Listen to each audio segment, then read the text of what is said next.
I helped my best friend cover up a small mistake. Today, the police asked me about a body. I'm writing this from my car because I don't trust the walls in my house anymore. 3 months ago, my best friend Arav called me at 2:17 a.m. He never calls. He texts memes. So, when my phone rang, I knew something was wrong. All he said was, "I messed up, I need you. Don't ask questions." I didn't. That's the first mistake. When I got to his place, he was sitting on the kitchen floor, hands shaking so badly he couldn't hold a glass of water. There was blood on his shirt. Not a lot, but enough that my brain immediately tried to explain it away. "It's not what you think," he said. "It was an accident." He told me he and his landlord had argued. Money, threats. Things got heated. The man slipped, hit his head on the corner of a table, and stopped moving. He wasn't breathing, Arav kept repeating. I checked. I should have called the police, I know that. You know that. But when someone you've known since childhood looks at you like you're the only thing keeping them alive, logic disappears. We wrapped the body in a bedsheet. I didn't look at the face. I still don't know if that was mercy or cowardice.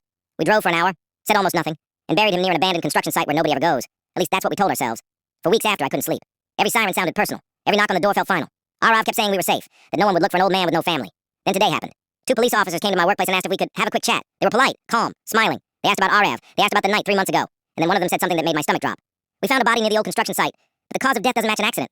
I asked what they meant. He said, the victim had been dead for several hours before the head injury. I laughed.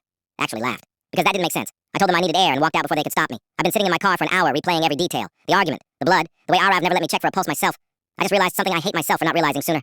Arav didn't ask me to help him hide an accident. He asked me to help him hide a murder. And now I don't know if the police are trying to build a case against him or against me.